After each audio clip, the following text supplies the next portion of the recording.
Walther's fantastic PPQ. What a badass gun. Just about perfect in every way. Striker fired, mine being chambered 9mm. A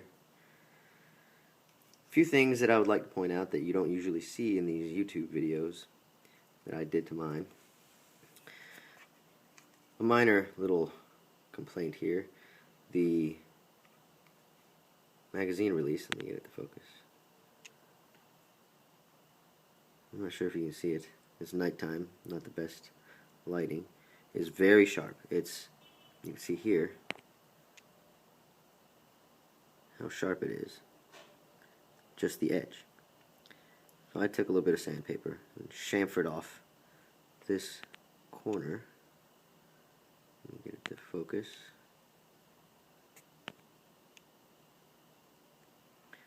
Right along here.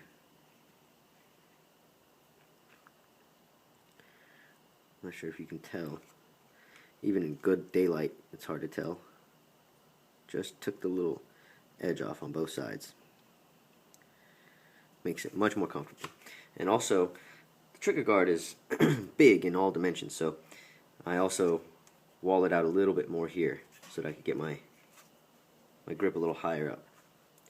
You know, it's only a few thousandths of an inch, but it helps. Another complaint I have about this gun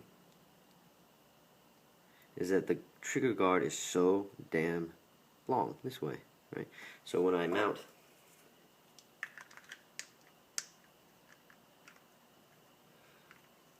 a tack light, even all the way back, my finger barely touches on my P30. On the other hand, boom. No problem. It's perfect. Perfect placement. This trigger guard is the perfect length for my hand. You know, and of course they did this so that you could fit a gloved finger in there easily, but I don't really use gloves, you know, for concealed carry. I'm not walking around with gloves all the time. But very light firearm. Awesome for concealed carry. I've been carrying it for about a month and a half, 2 months. Another thing that I'd like to point out that most people don't mention is that the serrations are badass. The best serrations that I've felt on any gun, except for a couple of maybe 1911s. They're sharp, they're deep, they grip very well. Press checks are very easy. Let's see if you can get focused in here so you can see just how deep they are. This is all for, you know, prospective buyers. You know, very deep, very sharp, you know, especially compared to the P30. I compare to the P30 because the PPQ and the HK P30 are very, very similar guns. Dimensionally, they're almost identical. Ergonomically, they're almost identical. I think that the P30 still dominates over any other firearm as far as ergonomics. It just fits the hand perfectly. I mean, if you ever pick one up, you'll see just your hand melts onto it. It's perfect. PPQ is very close. It feels very good. The interchangeable back straps, I don't know. I think that they're all pretty much kind of bullshit for most firearms that I've seen. There's usually one that almost everybody uses, and the other ones just don't feel right. For this particular firearm, the large actually covers up the back of the tang here and brings the whole thing out. So it's, you know, if you have gigantic hands, then it would just bring the whole grip out a little bit like this. But it doesn't change the shape of it or anything like that.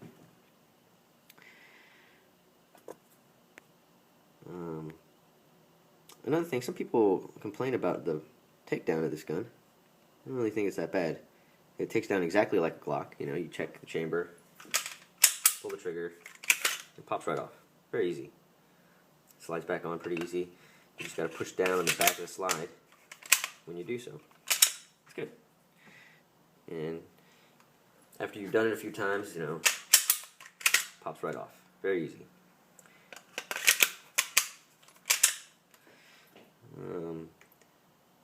I found that the stock trigger, I mean, it's banging. It's an awesome trigger. You know, everybody's shown you the reset. Everybody's shown you how short the break is, because it's essentially a single action striker fire, which is the first single action striker fire that I've ever heard of. Great trigger, fantastic. It could use a little bit of smoothing out. You know, if you take the firing pin block and parts of the trigger bar and do a little bit of stoning, polishing up, the trigger pull can become much better and much lighter. I will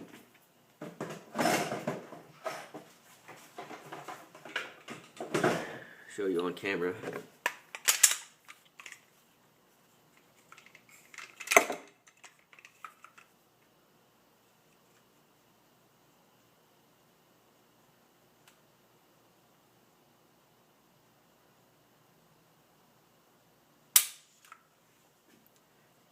Right at about 5 pounds. You can see that.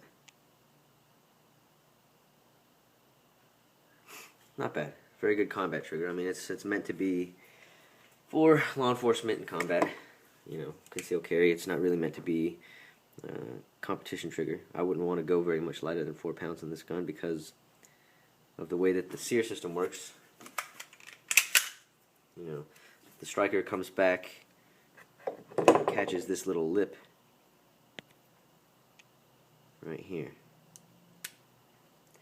and that is not much holding it back, you see. So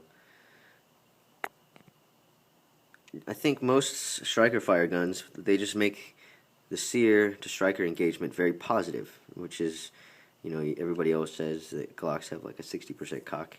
When you pull the trigger, it needs to cock the striker the remaining 40%, and I think they do that by just making the sear very positive in sear engagement. This one is neutral or almost negative. So I wouldn't want to go very much lighter than that because it could bump off, you know, the weight of the trigger. And this is a polymer trigger, so it's pretty light, but you know, the weight of the trigger and the trigger bar might overcome the return spring. The gun has a very stiff trigger return spring. That's another thing about this gun that I might complain about if I were trying to, is the reset of it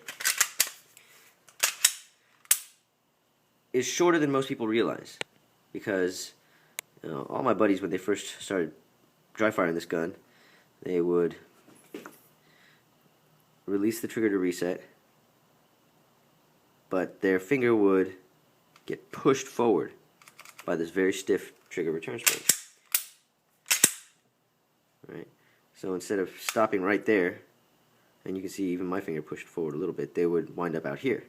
And then they would feel this take up back to the sear and think that that was where the reset was, but it's not. The reset's there. Okay, the take up back to the sear engagement is that. I mean, it's a cunt hair.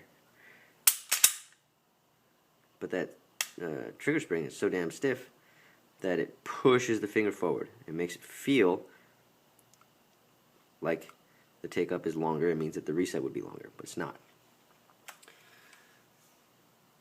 What else about this gun? Other than that, I'd say it's pretty fantastic.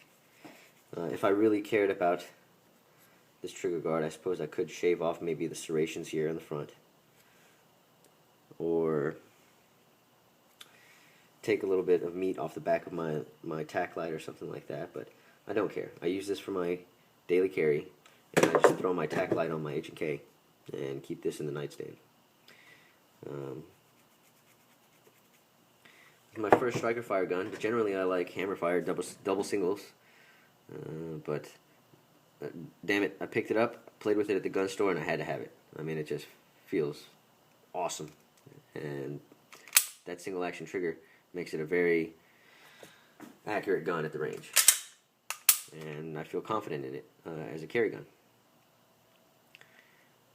That's about all I think I could say. I just wanted to point out a few things that most people don't point out about the PPQ for any potential buyers out there that are doing some shopping around.